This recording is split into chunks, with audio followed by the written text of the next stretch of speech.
d'être élevé. Alléluia. D'éternité en éternité, ton nom est souverainement élevé. Alléluia. Tu as eu un nom qui a été au-dessus de tout nom. La Bible dit qu'au nom de Jésus, tous genoux fléchissent. Et tout âme confesse qu'il est Seigneur. À la gloire de Dieu le Père. Amen. C'est encore de ce que tu as fait pour nous que nous sommes là pour te dire merci. Amen. À cause de ton amour manifesté que nous sommes là pour t'adorer. Merci Seigneur d'avoir été attentif à nos prières. Cher Saint-Esprit, nous saluons ta présence au milieu de nous. Nous te confions encore une fois ce moment où nous allons écouter les insignes de l'Éternel. Car la Bible nous dit que c'est poussé par l'Esprit que les hommes ont parlé de la part de Dieu. Nous voulons que ce soir, que le remas de la part de toi-même, Seigneur notre Dieu, soit déclaré au nom de Jésus. Au nom de Jésus. Que Dieu disparaisse, mon Dieu, mon roi, et que toi tu croisses. Que toi tu sois manifesté. Oui, que ta présence soit réelle. Touche le cœur, mon Dieu, mon roi, et transforme les vies. Car la Bible me dit, dans leur détresse, ils crièrent à l'Éternel. Et l'Éternel envoya sa parole et les guérit. Que ta parole puisse guérir une personne ce soir au nom de Jésus. Que ta parole apporte une solution durable au nom de Jésus. Que ta parole nous donne la victoire au nom de Jésus. Cette arme redoutable, Yes. l'épée à double tranchant. Amen. Que cette arme, que le diable, c'est notre Dieu, tremble devant cette arme. Nous voulons que cette arme si puissante puisse accorder la victoire à un homme, à une femme ce matin au nom de Jésus. Au nom de Jésus. Sois béni Seigneur, sois glorifié. Nous refusons tout voyage de pensée. Nous refusons toute distraction. Nous refusons toutes sortes d'envoûtements. Que cela soit l'un de nous au nom de Jésus. Au nom de Jésus. Que nous soyons présents dans ta présence. Yes. Puisque tu es présent, Seigneur, que chacun de nous soit présent. Amen. Pour pouvoir t'écouter. Oui, comme Marie, nous sommes à tes pieds et les yeux fixés vers toi. Merci Seigneur. Amen. Amen. Amen. Est-ce que tu dois acclamer pour la gloire de Dieu? Acclamons Dieu pour la gloire de Dieu. Amen. Dans cette émission-là, nous allons lire la parole de Dieu. Nous revenons dans Deutéronome chapitre 28, le verset 7 et le verset 8. Deutéronome chapitre 28, verset 7 à 8. Je lis au nom de Jésus. L'Éternel te donnera la victoire sur tes ennemis qui se lèveront contre toi. Je lis ça. Ils sortiront contre toi par un seul chemin et ils s'enfuiront devant toi par sept chemins.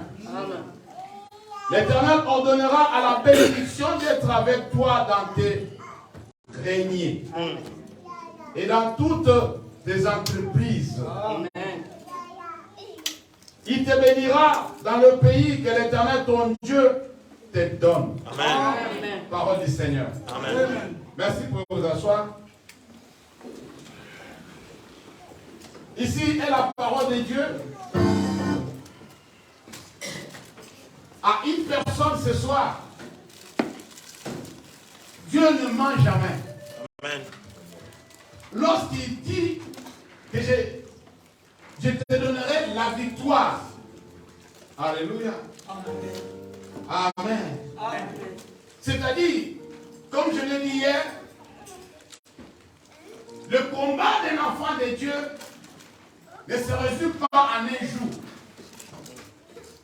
Tous les ennemis de ta vie ne viendront jamais un jour pour pouvoir t'attaquer. pour que tu vois combien vont retourner sur ce chemin. Le combat d'un enfant de Dieu, c'est jour après jour. Aussi longtemps que tu vis, tu seras toujours dans la guerre. Alléluia. Tu seras toujours en train de combattre. C'est un combat pour la vie. Mais Dieu dit dans ce verset que lorsqu'ils sortiront, lorsqu'ils s'élèveront, lorsqu'ils vont s'engager, lorsque l'un d'eux dit que non, je vais, c'est à ce moment-ci que je vais attaquer, tu auras la victoire sur la personne. Amen. Tu auras la victoire sur cet ennemi-là qui s'élève à n'importe quel moment de ta vie. Alléluia. Amen. Hier, nous avons commencé à voir des principes qui nous amènent à la victoire. Et nous avons dit qu'on ne peut pas parler de la victoire s'il n'y a pas de combat ou il n'y a pas de bataille. S'il n'y a pas la guerre déclarée. S'il n'y a pas quelqu'un qui te combat. On ne peut pas parler de la victoire. Tu ne peux pas être à la maison comme ça, sur le canapé, et tu dis que non, tu sors de la maison, tu dis, j'ai la victoire. Non, il faut combattre d'abord avant de pouvoir goûter ce qu'on appelle la victoire. C'est ceux qui sont allés au combat, c'est ceux qui sont au front, qui reviennent avec des chansons de louanges pour dire que non, nous étions là et nous avons vaincu. Amen. Avec le drapeau à main disant que nous avons vaincu l'ennemi.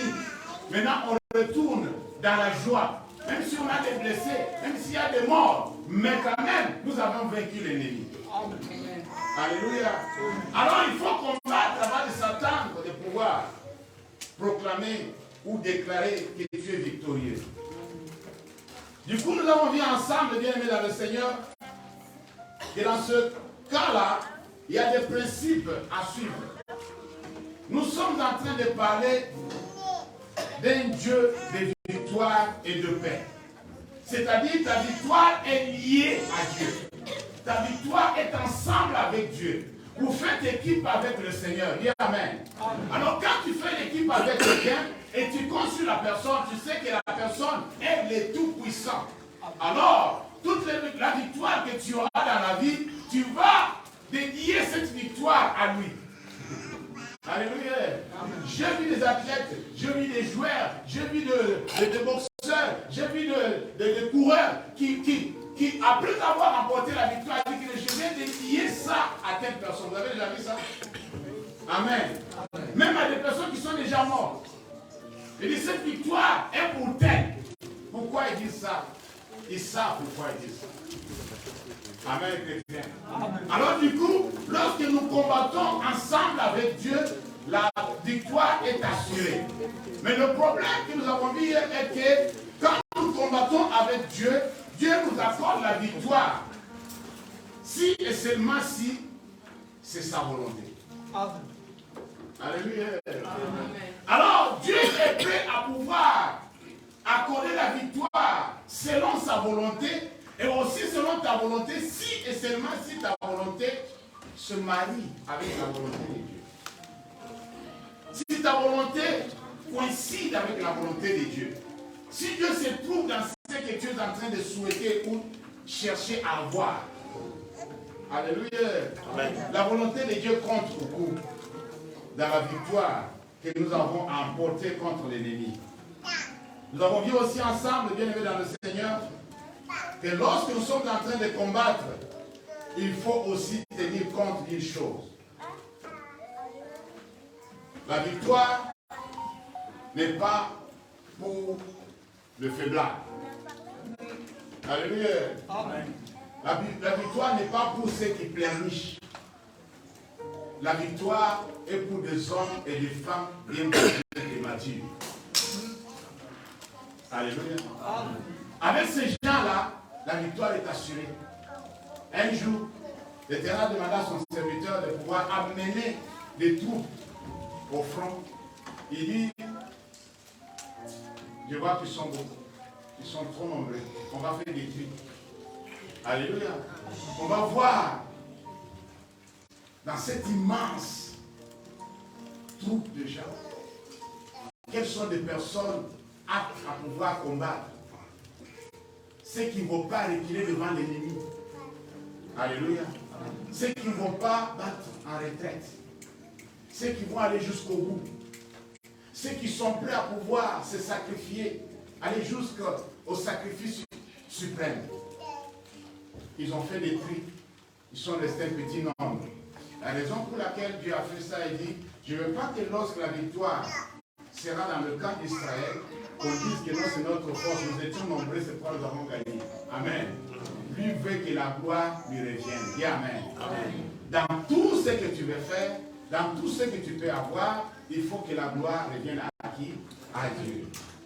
Et nous avons procédé, après la volonté, nous avons vu ensemble qu'il y a des conditions à remplir. L'obéissance à la parole de Dieu. Si tu veux vaincre avec Dieu, sois obéissant, sois obéissant.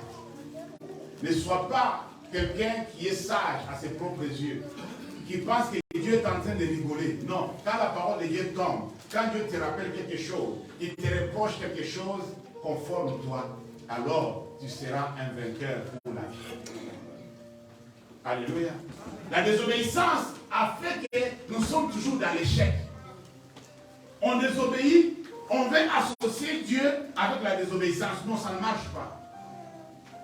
L'obéissance apporte la victoire. Si tu obéis, Dieu ne t'abandonnera jamais. Dans l'Étonnant chapitre 28, le verset 1er, on a dit qu'on a vu ensemble que si tu mets en pratique cette parole que je t'annonce aujourd'hui, alléluia, alors tu seras ceci, tu seras cela. Au verset 7, il dit que non, tu auras la victoire sur tous les ennemis qui vont se lever contre toi. Amen. Quelle garantie, quel privilège. Pourquoi ne pas faire la chose la plus facile pour avoir ce qui est trop difficile? C'est difficile de remporter la victoire, mais c'est facile d'obéir à la parole de Dieu. Je vais nous aider à comprendre cela. Il apparaît parfois difficile d'obéir à la parole de Dieu puisqu'il y a quelque chose qui ne va pas. Amen. Amen. Comme l'apôtre Paul a dit, ce qui est bien, je le sais, mais ne dites pas moi. Je le sais. C'est pas que je ne le sais pas. Vous pouvez dire que non, c'est un ignorant. Non, je le sais, mais cela n'habite pas moi. Chaque fois que je veux faire le bien, c'est le mal qui tombe devant moi. Misérable que je suis, qui me délivrera? Alléluia. Amen. Tu n'as pas ce pouvoir-là, tu n'as pas cette autorité, tu n'as pas je ne sais pas, cette force-là en toi. Tu es faible. C'est pourquoi tu vois que obéir à la parole de Dieu, c'est dur, c'est difficile. Ah, c'est pas facile, hein? Non, c'est facile. Avec Dieu, rien n'est impossible. Amen. Amen, chrétien. Amen. Alors, nous allons procéder pour continuer avec ce que nous avons commencé hier. Nous étions tous dans le livre de Genèse, chapitre 1er, le verset 26. C'est notre premier point du séminaire que nous avons commencé, était intitulé « La victoire contre le diable ». Puisque nous avons vu ensemble que si l'ennemi est identifié, c'est facile de pouvoir le vaincre. Dis Amen. Amen. Si tu n'identifies pas ton ennemi, tu vas taper combattant l'heure. Genèse chapitre 1er, le verset 26.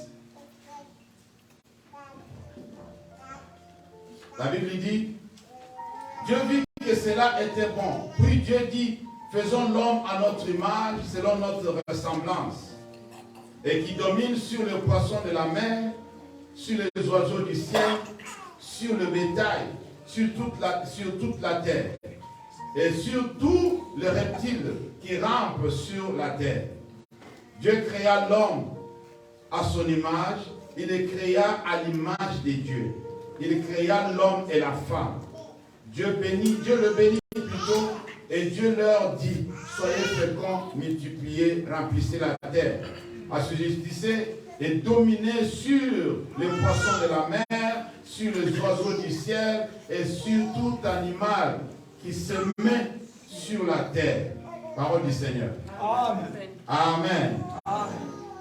Hier, nous avons commencé comme nous avons dit au début du séminaire, que non, il y a deux points essentiels que nous devons tenir compte lorsque nous voulons avoir ou conquérir ou remporter la victoire. Cette issue favorable que nous pouvons avoir après avoir combattu, cette issue favorable, on appelle ça la victoire. Et toi et moi, nous sommes à la recherche de la victoire dans beaucoup de domaines.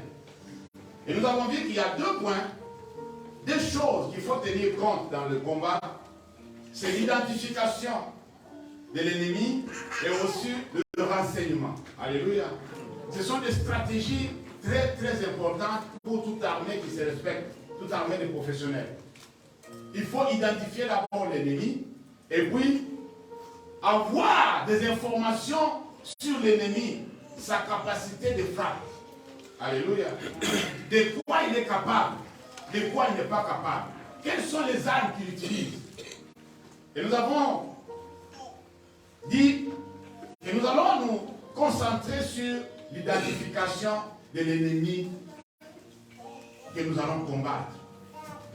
À la deuxième partie, si Dieu nous donne le temps, on le fera aussi prochainement.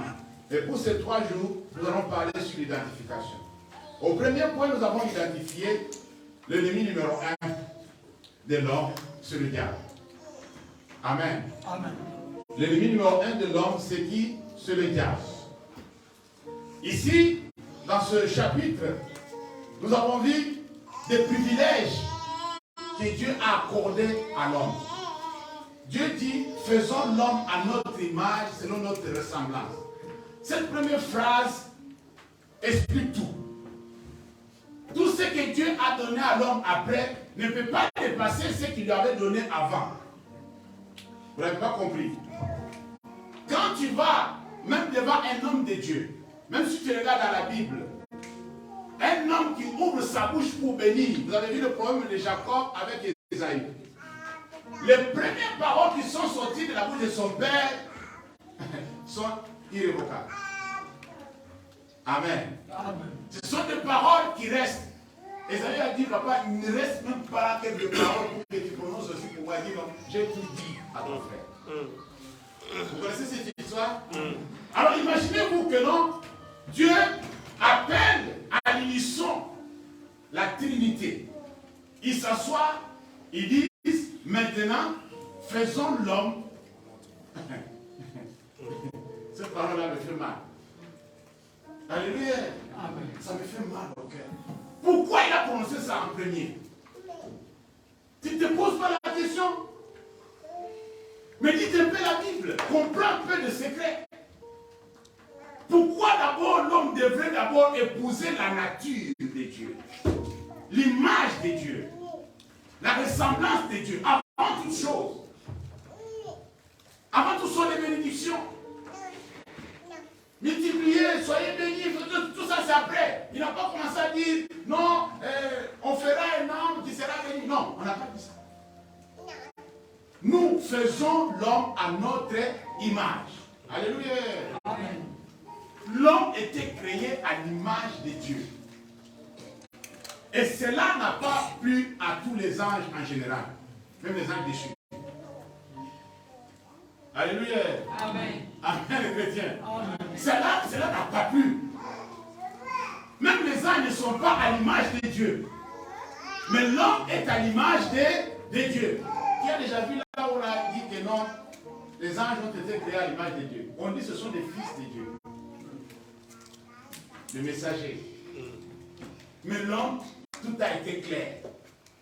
Il va habiter notre planète, mais il sera à l'image de Dieu, à la ressemblance de Dieu. Alléluia. Amen. Il va être Dieu incarné. Dieu homme. Maintenant, vous allez comprendre pourquoi Jésus était capable de pouvoir prendre la chair humaine pour pouvoir faire ce qu'il devrait faire, pour faire la mission. C'était le plan de Dieu depuis le commencement. L'homme Dieu. Voilà comment je vais l'appeler. Homme Dieu. Alléluia. Amen. En Christ, il y avait toute la plénitude de Dieu. Dieu était en Christ. Amen. Il n'y avait pas la moitié. Même si les gens disent que non, mais comment il peut être fils et être Dieu en même temps? Ça, c'est vous les humains. Dans les spirituels, ça n'existe pas. Alléluia. Dans les spirituels, c'est compliqué. Vos voix ne sont pas ses voix. Vos pensées ne sont pas ses pensées. Il n'est pas limité comme vous. Dieu peut être au ciel et ici en même temps. Tu ne peux pas dire que non, comment il peut être là-bas, le Père, et le Père encore ici. Toi, tu sais comment le Père peut se déguiser en quelque sorte. Peut changer. Alléluia. En lui, il y avait la plénitude de Dieu. C'est ce que Dieu avait voulu pour l'homme. Faisons l'homme à notre image, selon notre ressemblance. Avant qu'il domine. Pourquoi? Puisque là, Dieu domine. Oh non. Alléluia. Amen. Je vais lui donner d'autres espèces, d'autres créatures sur qui lui va dominer. Lui va être le chef, le commandant. Alors si quelque chose arrive à ceux-là, c'est à lui que je vais demander des comptes. C'est-à-dire sur la terre, c'est lui le roi. Alléluia. C'est lui le roi. Ici, moi, je gouverne, mais là-bas, c'est l'homme qui va faire tout. Créer l'image de Dieu. Tu as la ressemblance de Dieu. Cette nature divine, personne ne pouvait le donner si ce n'est pas Dieu lui-même.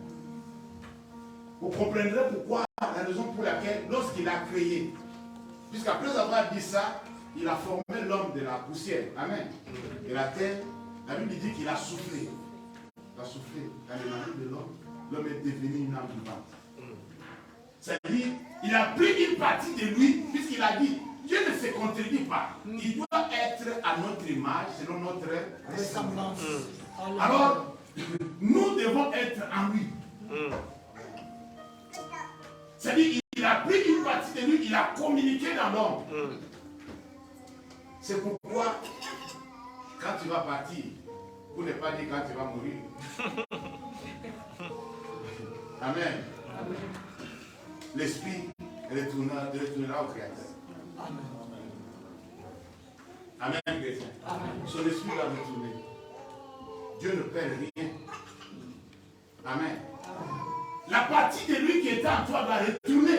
Ça va retourner. La terre va récupérer ce qu'il a parti. On ne peut pas mélanger tout. C'est quoi ça? L'homme ne comprend pas ce que Dieu avait mis en lui. Mais il fallait quand même du temps pour que l'homme comprenne. Mais là, dans son ignorance, le tentateur est venu. Il lui a proposé quelque chose que lui avait déjà. Il lui a parlé quelque chose qu'il avait déjà. Imaginez-vous le diable qui dit dans Matthieu chapitre 4 à Jésus que non, si tu m'adores, je te donne tout ça. Il dit, moi je te donne tout ça. Toi tu me dis, tu me donnes tout ça. Voilà l'homme avait dit. La personne qui avait déjà identifié son ennemi. Amen. Adam et Ève n'avaient pas encore identifié l'ennemi. Ils n'avaient pas encore la connaissance de ce qu'ils avaient. Et le diable a sauté le premier avec sa ruse. Il est venu pour détruire ce que Dieu avait donné à l'homme. L'Éternel vous a-t-il dit que vous ne mangerez pas de cet arbre-là? Tout ça pourquoi? Puisqu'il voulait que l'homme soit aussi déchu. Comme vous. Amen. Il y a des gens comme ça dans la vie. Comme il a échoué, il faut que les autres échouent. C'est entre nous. Comme ça n'a pas marché pour lui, les autres aussi doivent aussi, ça ne va pas marcher. Comment ces enfants peuvent aller en Europe, mes enfants ici? Non, ces enfants ne partiront pas. Quoi est le problème? Amen. Pourquoi c'est lui seul qui a ça, qui a des enfants qui ont étudié, les enfants n'ont pas étudié? Mais qui t'a empêché de ne pas faire étudier tes enfants? Alléluia. C'est sa femme qui met au monde, et moi, ma femme ne donne pas au monde. Où est le problème? Alléluia. C'est son mari qui roule avec de grosses voitures. Moi, mon mari n'a pas de grosses voitures. Où est son problème là-dessus? Le monde, c'est chacun. Alléluia. Amen. Amen, chrétien. Amen. Alors, tout ce que Dieu avait mis en place pour mettre l'homme à l'aise, toutes ces grandes bénédictions, le diable n'était pas content. Il sait ce qu'on appelle être à l'image de Dieu. Le diable sait. Amen. Puisqu'il a habité avec Dieu. Il y a des siècles, des milliards de siècles passés. Il était au service du Créateur. Mais comme l'orgueil est monté dans son cœur, il a été précipité. Comme il avait perdu sa position, il voit l'homme comme son rival. Alléluia. Amen. Puis tous ces privilèges-là, toutes ces bénédictions que Dieu est en train de citer, Dieu va contrôler pour pouvoir planter le jardin pour l'homme à Éden. Il plaça l'homme qu'il avait créé. Oh là là, quel confort. La jalousie, la haine monta. Mais l'homme n'avait pas encore identifié cet ennemi-là. Personne n'avait encore averti. Ce qu'on avait dit, c'est juste obéir à la voix de Dieu. Amen. Amen. Juste obéir à la voix de Dieu. Ne cherche pas à comprendre autre chose. Pour le moment, obéis à la voix de Dieu. Ne touche pas à l'âme. C'est pourquoi l'apôtre a dit que si vous voyez même maintenant, je vais dire vous annoncer notre évangile, que c'est que moi je vous ai annoncé. Qu'il soit là. Amen. Alléluia. Amen. Non, il a dit que non, c'est pas comme ça, ce verset-là. Qui t'a dit ça? Accroche-toi à la sainte doctrine jusqu'à la mort. Amen. Ne cède pas. Personne ne connaît mieux cette Bible que Dieu lui-même. Alléluia. Amen. Personne ne peut t'expliquer cette Bible que Dieu lui-même peut t'expliquer. Moi, personne ne m'a pas expliqué la Bible, c'est Dieu qui m'a expliqué la Bible. Je vous dis la vérité. Alléluia. Amen. Les hommes ont contribué, mais c'est Dieu qui m'a expliqué. C'est toujours qui m'explique jusqu'à aujourd'hui. C'est Dieu qui explique. Alors du coup, en regardant tout ça, le diable n'était pas content. Il a voulu aussi faire chuter l'homme. Il est venu avec sa ruse. Comme le serpent était l'animal le plus rusé de toute la création, il a pris le corps du serpent. Il est venu poser la question à Ève. Est-ce que l'Éternel vous a-t-il dit? A-t-il réellement dit? Ève dit oui, exactement. Il a dit ça. Il dit non. Dieu vous a caché quelque chose. Si vous mangez de cet arbre-là, vous serez comme lui. Ah! Moi, je suis déjà comme lui. Amen. Amen. Je suis créé à l'image et la ressemblance de Dieu. Amen. Comment je serai encore comme lui? Alléluia. C'est-à-dire prendre sa place, lui quitte son pouvoir, il me laisse la place ou quoi? Puisque c'est lui qui avait envié le trône de Dieu et on l'a chassé. Maintenant il dit que non, tu seras comme lui. Puisqu'il était en colère que l'homme a été fait à l'image de Dieu. Il faut que l'homme perde aussi sa position. Alléluia. Amen. Voilà comment l'ennemi de ta vie rôde et cherche à nuire par tous les moyens. Et nous avons mis ensemble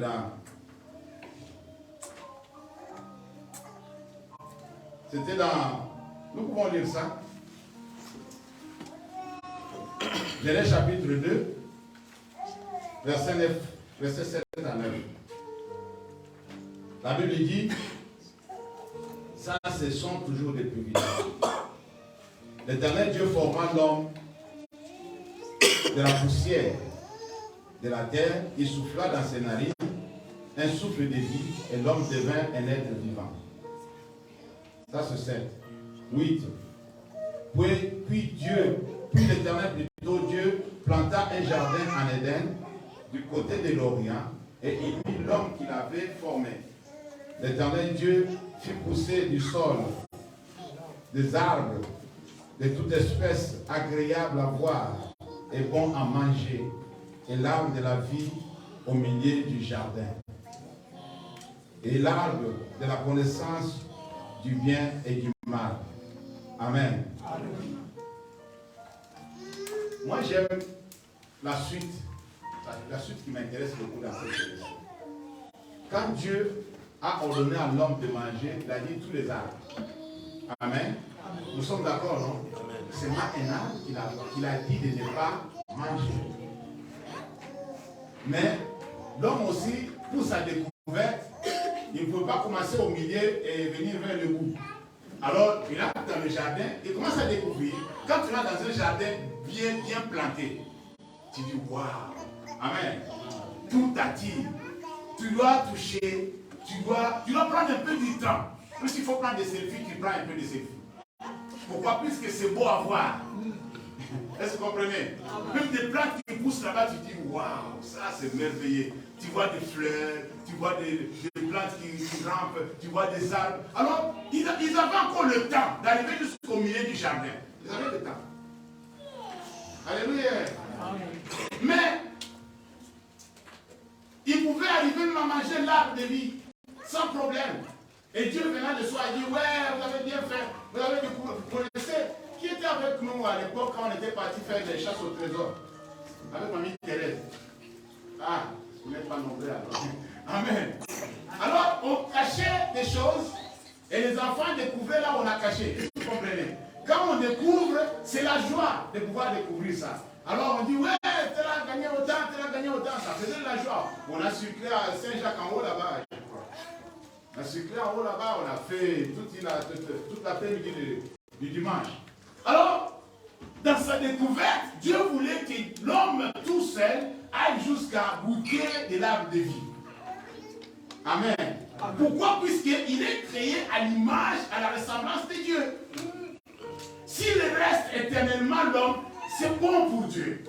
J'espère que vous comprenez. S'il vit éternellement, c'est bon pour Dieu. Ça ne va pas, il n'y a pas de problème. Il n'y a pas de problème. S'il devient immortel, il est à l'image de Dieu, à la ressemblance de Dieu. Même s'il ne meurt pas, il reste comme ça, il reste l'homme. Alléluia. Mais pourquoi Dieu a décidé de mettre fin au monde à cause de toi et moi? Il dit non, le monde là doit passer. Puisque le monde est déjà envenimé, déjà contaminé, il y a trop de microbes dans le monde, il faut maintenant effacer tout, et recommencer tout. Sinon Dieu n'arrive pas à recommencer. Si tout se passait bien, comme cela était son plan, il n'allait pas recommencer. Dans sa découverte, l'homme devrait aller jusqu'à manger de l'arbre de vie. Preuve en est que lorsqu'il a désobéi, il a mangé de l'arbre de connaissance du bien et du mal, Dieu a dit aux anges de l'empêcher de toucher à l'arbre de vie. Est-ce que vous comprenez maintenant? Avant, ce n'était pas interdit pour qu'il touche. Mais maintenant, on l'interdit de pouvoir toucher. Pourquoi? Puisque s'il touche, il va rester éternellement pécheur. Il va rester Satan pour toujours. Est-ce que vous comprenez? Corrompu pour la vie. Non. Dieu ne peut pas accepter des choses comme ça. Corrompu pour la vie. Non. C'est bon comme ça. C'est bon comme ça. C'est pourquoi il a même déterminé le nombre d'années que tu dois vivre. Et si tu regardes avant, il y avait des gens qui allaient à 500 ans. 900. Je ne sais pas s'ils savaient compter à l'époque ou ils ne savaient pas compter.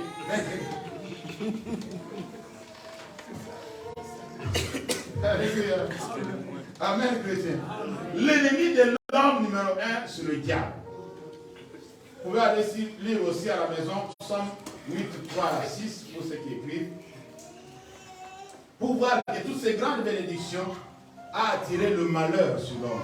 L'ennemi s'est levé, mais l'homme n'était pas informé. L'ennemi n'était pas identifié. Alors, nous voyons ce que la Bible dit dans Apocalypse chapitre 12, pour confirmer ce que nous venons de dire, que ce monsieur-là n'avait pas d'autre boulot. Après avoir perdu sa position, il doit s'acharner sur l'homme. Apocalypse chapitre 12, verset 9. Je vais dire verset 9 et le verset 12 seulement. 12. Le verset 9 dit ceci. Et il fit précipiter le grand dragon, le serpent ancien, appelé le diable et Satan. Le monsieur qui a écrit ça, il était en colère. C'est lui qui séduit toute la terre. Soulignez ça bien. C'est lui qui séduit toute la terre. Il fut précipité sur la terre et ses anges furent précipités avec lui.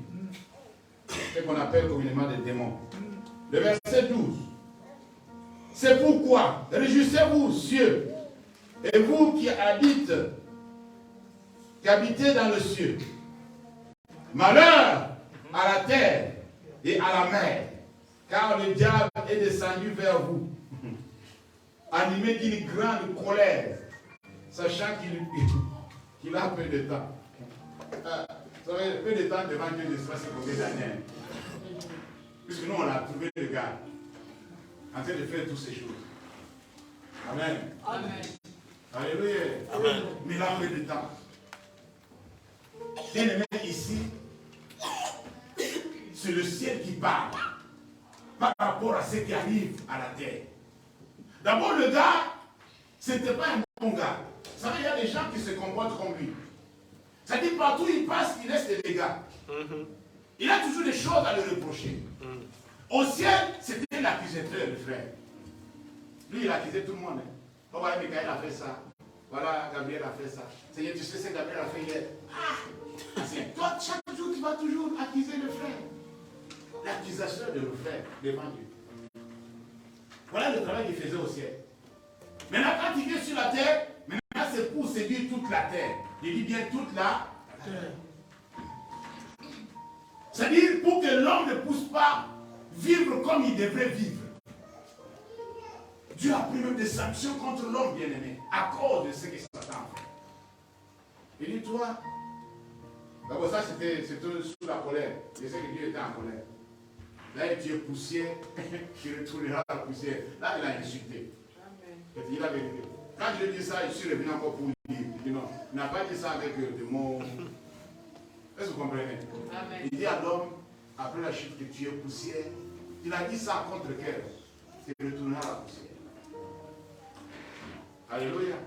Ce n'est pas la sueur de ton front que tu vas manger le pain. C'est-à-dire, il a chassé du jardin, là où il devrait cueillir des fruits, vivre à l'aise, sans cultiver. Le jardin était déjà cultivé, bien aimé. Mais il dit maintenant, on les a mis hors du jardin pour cultiver la terre. Alléluia. Amen, chrétien. Amen. Moi, j'ai l'impression, ça c'est mon impression. Et Dieu avait fait un plan.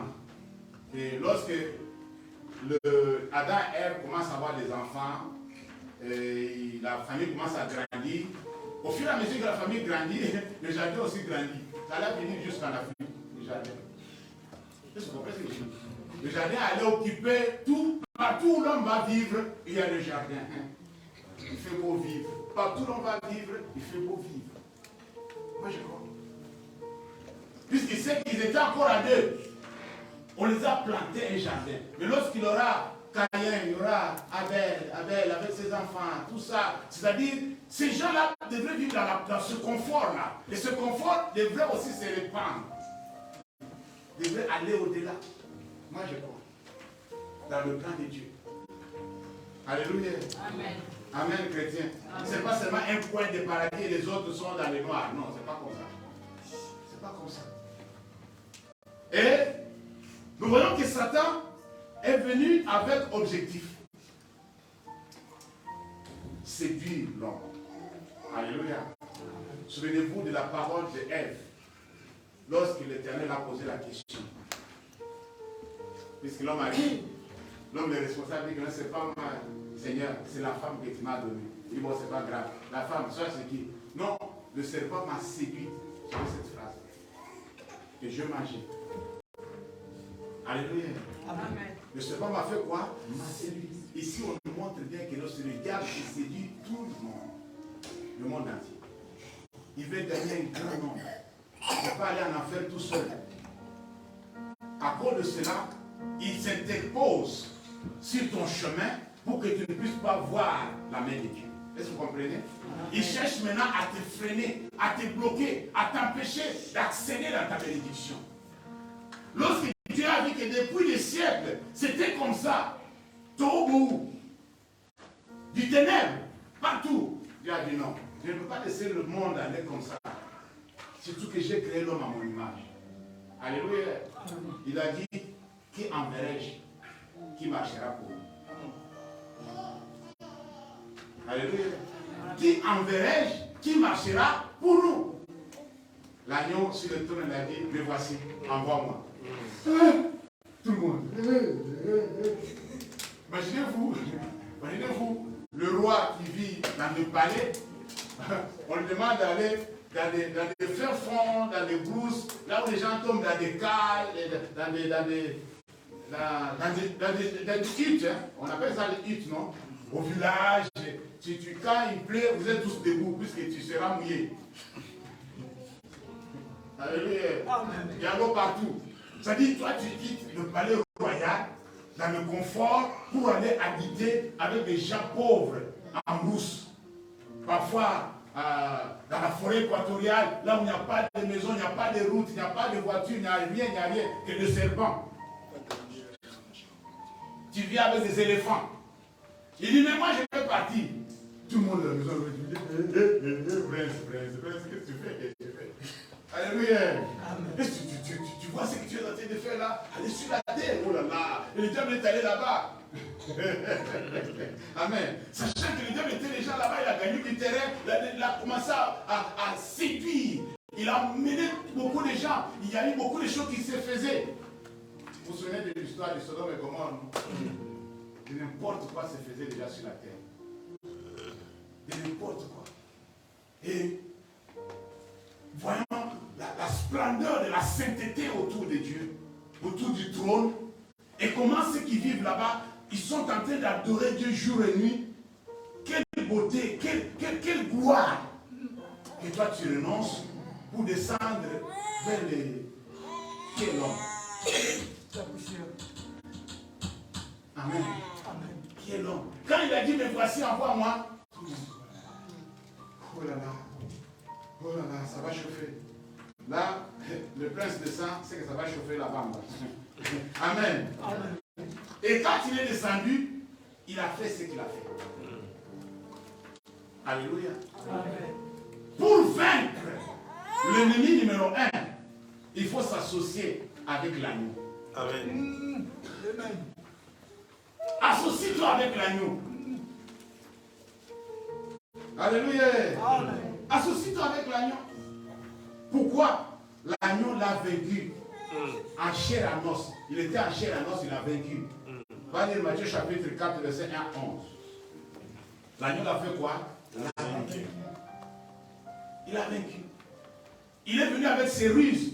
Il n'a pas tenu. Et cette nature-là, c'est ce que Jésus t'a transmis.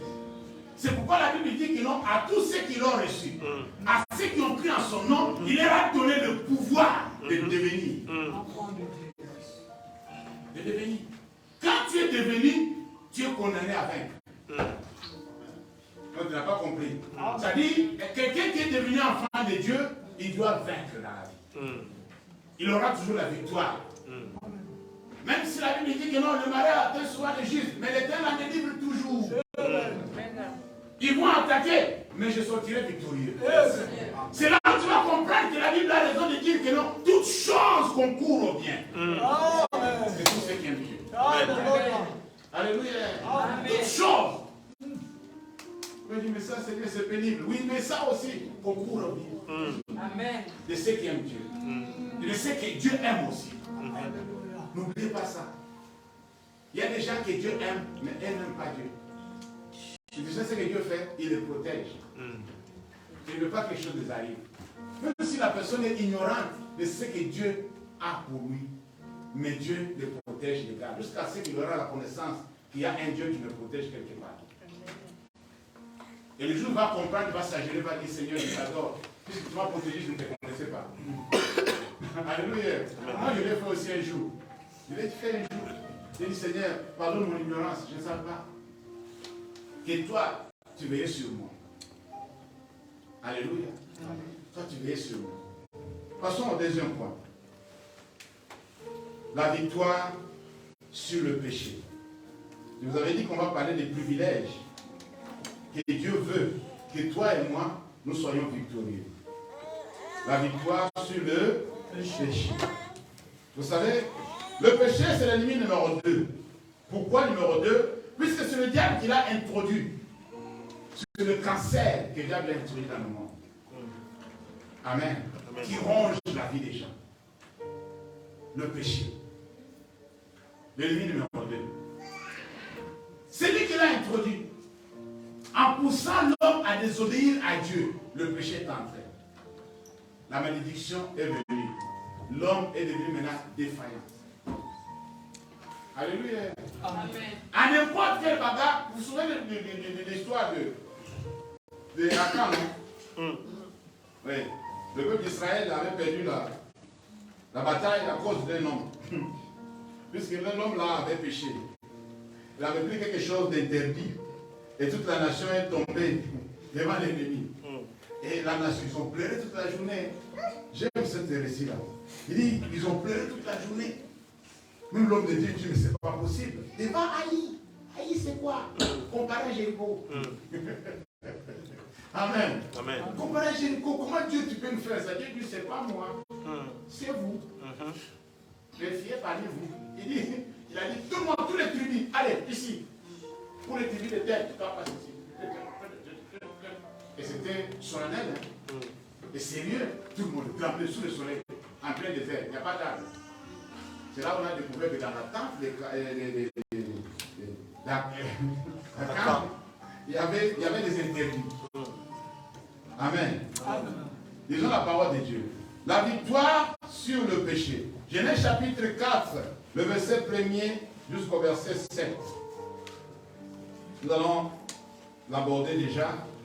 Je pense qu'on va terminer demain pour attaquer autre chose.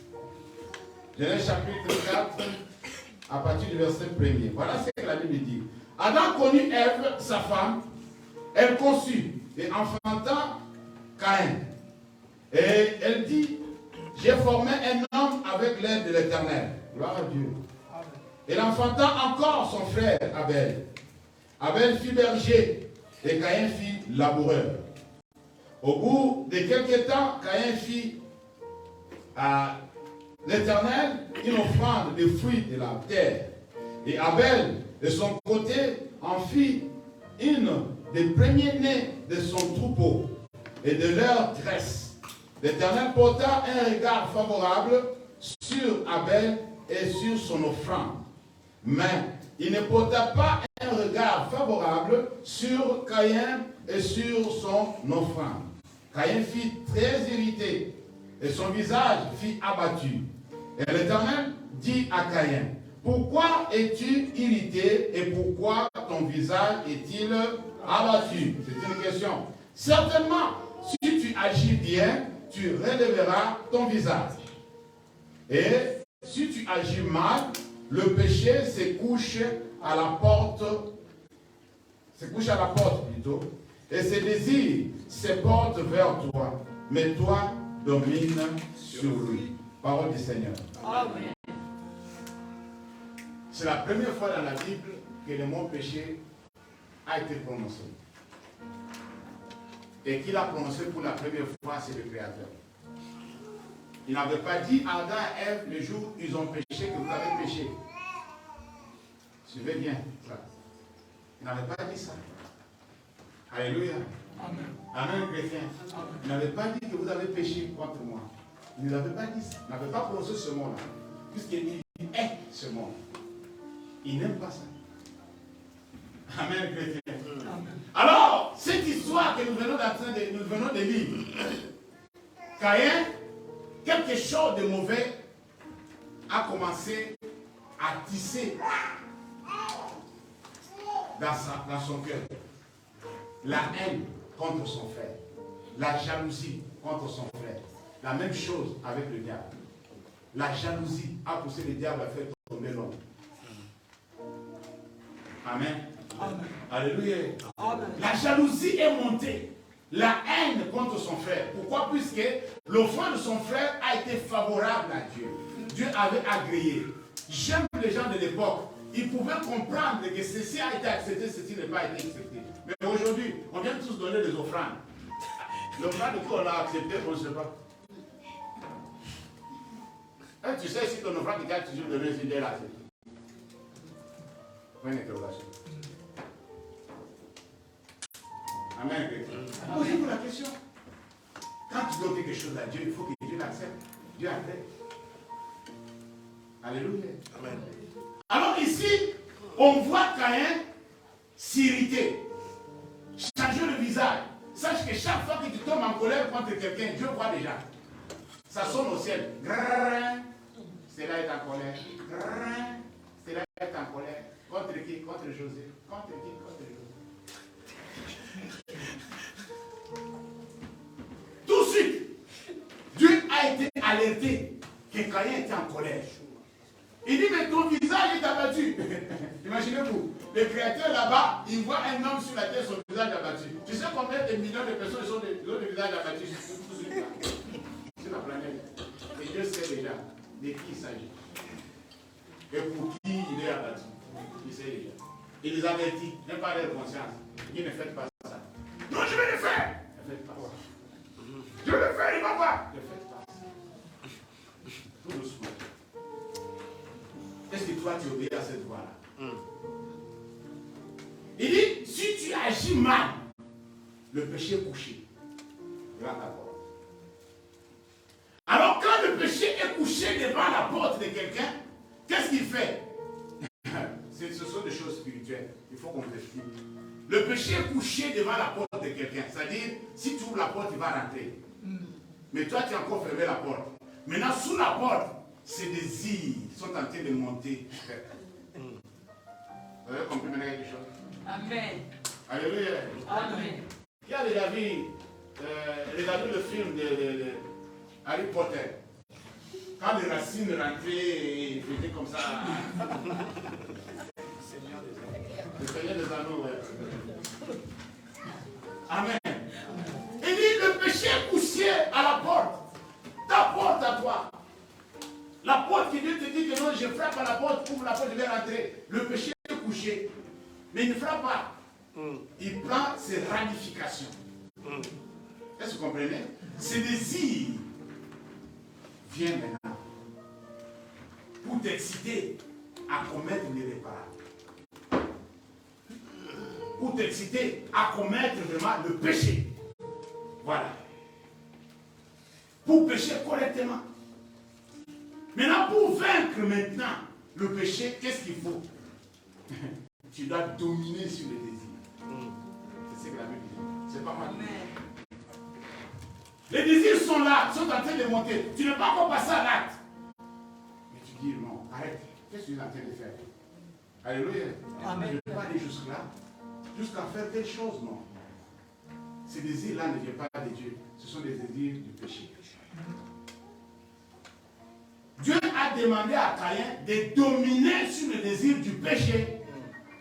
C'est-à-dire, dans l'homme, la nature de Dieu te donne aussi l'occasion de dominer sur ce qui te domine. Non, tu n'as pas compris.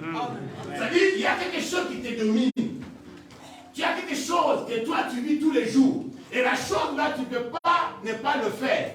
Et tu ne sais pas comment le dominer. Alléluia. Amen. Il y avait un homme qui nous avait prêché pour la première fois que j'avais entendu ça. Il dit que non. Dans la vie des chrétiens, il y a des péchés chéris. Vous connaissez les péchés chéris? C'est-à-dire, ça là, c'est comme des lois à voir pour lui. Il peut résister à tout, mais ce péché-là, il ne peut pas résister. C'est-à-dire, il y a de ceux-là, il y a une catégorie de personnes, ils prennent du plaisir dans leur péché chéri. C'est-à-dire, quand il le fait, il est bien. Il dit, oh, c'est comme quelqu'un qui a pris la drogue. Il dit, mais là c'est bon. Maintenant, je suis tranquille. Maintenant, je peux dormir en paix. Je me souviens quand le président avait dit que non, j'avais écouté comme si je n'écoutais pas. Quand le président disait que non, il arrivait des moments où j'avais envie de fumer la nuit, je ne pouvais pas dormir. Je dis, le gars était loin. C'est-à-dire pour qu'il ait le sommeil de cette nuit-là, il fallait qu'il filme. S'il n'a pas fumé, il n'a pas de sommeil. Je suis arrivé tout loin. Il était loin là. Là, je me suis souvenu de mon père tout de suite. Elle avait corrigé ma maman parce qu'il n'y avait pas de cigarette. Elle n'avait pas acheté la cigarette. Il dit, je ne mange pas aujourd'hui. Il dit, aujourd'hui, là, tu vas me tuer. Mais la cigarette n'est pas là. Ah, il a forcé à cesser la cigarette. Et le vieux l'a corrigé. Le lendemain matin, il s'est levé et s'est assis devant la porte de la maison. pour montrer à tout le monde que voilà, il m'a tapé. Il t'a tapé pourquoi? Puisque je n'ai pas allumé la cigarette. Oh, toi aussi. Tu es malade ou quoi? Tu fais ta femme comme ça pour des cigarettes. Cigarette, c'est quoi? Alors tout le monde a commencé à insulter mon papa, insulter mon papa. À la fin de la journée, il a dit à ma maman, c'est la dernière fois. Hein. Tu me vois avec la cigarette, tu prends tes choses, tu vas chez toi.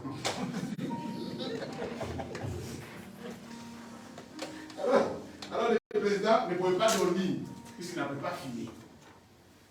Il y a des choses qui dominent. Alléluia. Il y a des choses qui dominent dans la vie des gens. Tu dois avoir la victoire sur ces choses-là. Alors toi, tu dois chercher à dominer ceux qui prétendent ou ceux qui te dominent en quelque sorte. Ceux qui est en train de te dominer. Puis ça commence petit à petit. Demandez aux fumeurs, ils vont vous dire ça. Ça commence petit à petit. Les drogueurs, la même chose. Les prostituées, c'est comme ça. C'était comme un jeu d'enfant. Non, on jouait entre amis. On faisait ça comme...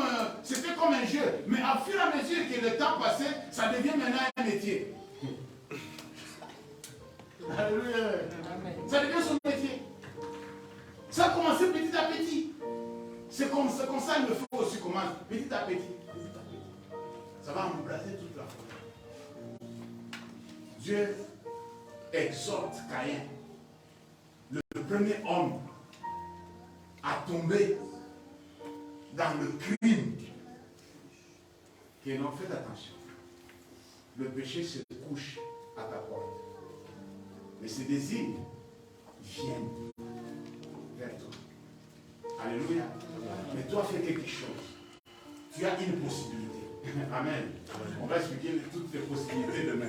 Il y a une possibilité que tu dois faire. Toi, tu dois dominer sur ces désirs-là. Alléluia. Tu dois dominer sur ce désir-là. Tu ne dois pas te laisser faire. Voilà. Tu ne dois pas te laisser faire. Ne laisse pas faire ce qui te domine. Non. Toi, tu es un enfant de Dieu, tu dois dominer. Alléluia. Est-ce que nous sommes ensemble? Amen. Tu dois faire quoi? Dominer. Terminons par Jacques chapitre 1er. Pour aujourd'hui, bien sûr. Nous sommes toujours sur le point de la victoire sur le péché. Jacques chapitre 1er, verset 13 au verset 15. Jacques chapitre 1er. Voilà ce que ma Bible dit.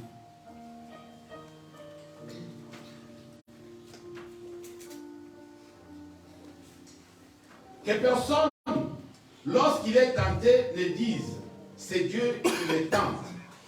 Car Dieu le tente, ne peut être tenté par le mal. Et il ne tente lui-même personne. Mais chacun est tenté quand il est attiré et amorcé par sa propre convoitise. Puis, la convoitise, lorsqu'elle l'a conçue, enfante le péché. Et le péché étant consommé, produit la mort. Il y a des étapes à expliquer. C'est tous ensemble, hein, mais ce n'est pas ensemble. Il y a des étapes. Alléluia. Il y a des étapes à expliquer. Dieu ne tente personne. Tu es tenté et tu dois lutter pour avoir la victoire sur la tentation.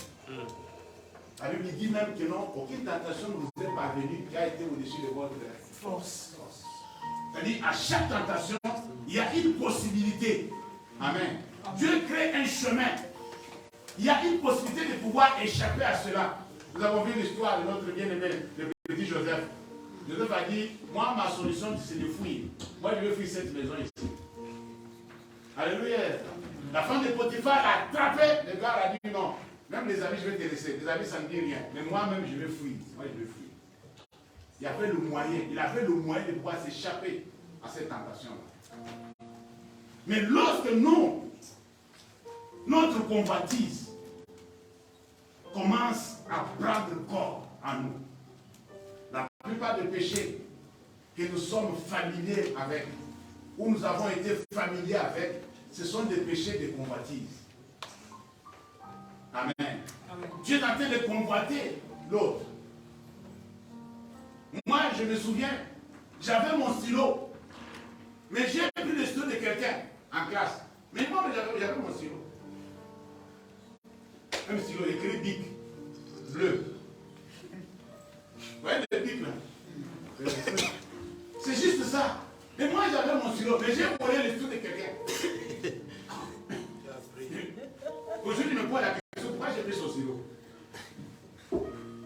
Amen. Alléluia. Et on avait l'habitude, je ne sais pas si vous l'avez fait toi aussi, dans nos stylos, de mettre le bout de papier avec le nom. Ah, voilà. C'était les noms, quoi. Je mets dedans, je ferme.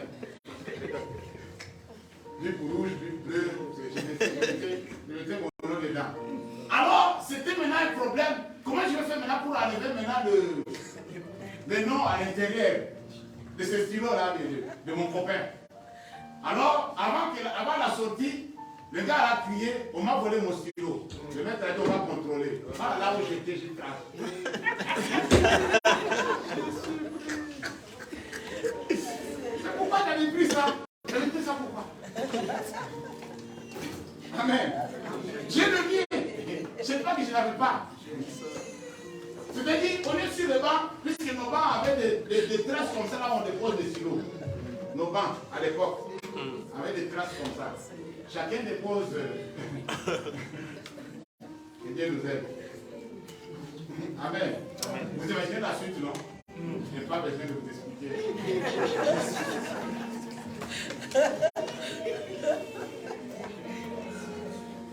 Nous allons prier. Demain, on va continuer.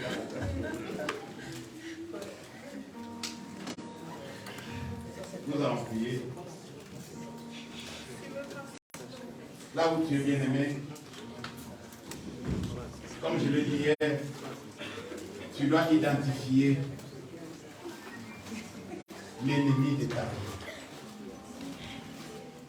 Alléluia.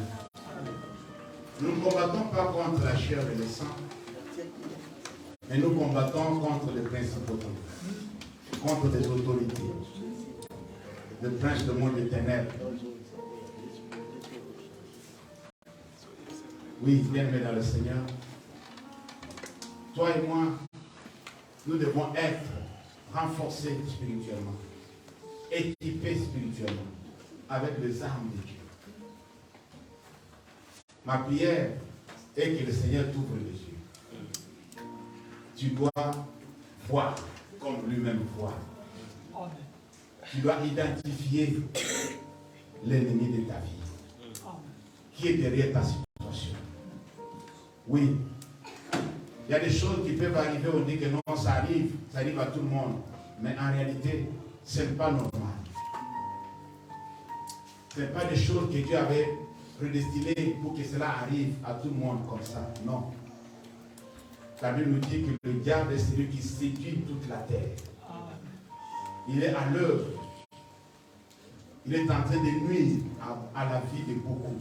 Il est en train de verser le sang innocent. Toi et moi, nous allons élever nos voix. Nous allons dire, Seigneur, tu nous as aidés à comprendre que l'ennemi numéro 1 de notre vie, c'est le diable. L'ennemi numéro 2, c'est le péché. Le péché qui nous entoure, qui nous environne si facilement. Le péché aujourd'hui, c'est devenu légal. On a légalisé le péché. Il y a des lois même qui appuient le péché. Bien-aimés dans le Seigneur, le temps sont mauvais. Si nous, les enfants de Dieu, on n'est pas prudents, on peut tomber dans le piège. Puisque la Bible dit que même dans le dernier temps, le diable va chercher à séduire même les élus. C'est-à-dire ceux qui sont élus pour hériter le royaume, il va chercher à les faire tomber. Toi et moi, nous devons être prudents. Élève ta voix. Je ne sais pas dans quel domaine tu vas avoir la victoire, mais ta victoire est liée à la victoire que tu as sur le diable et sur le péché. Si tu peux vaincre le diable, si tu veux vaincre le péché, tu peux vaincre le péché. Je pense que toute autre chose, ça sera facile.